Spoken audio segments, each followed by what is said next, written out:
Kasabay ng pagsalubong sa bagong taon sa bansa ang nakagawi ang paggamit ng mga paputok. Pero ilang araw bago ang taong 2026, nagsagawa ng isang pet parade ang ilang grupo para patuloy na isulong ang Fear-Free New Year. Una sa balita si Julian Bunag para sa buong detalye.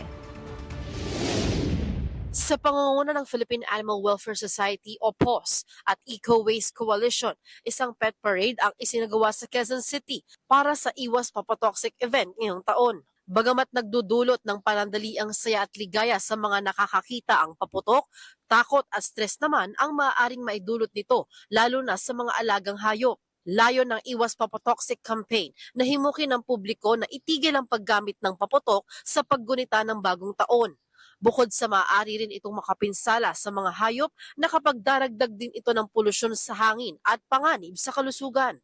Bukod sa mga advocate ng Iwas Papotoxic na dumalo sa aktibidad, present din sa event ang kanilang mga fur baby kasama ang mga placards na isa rin sa tampok ng nasabing event.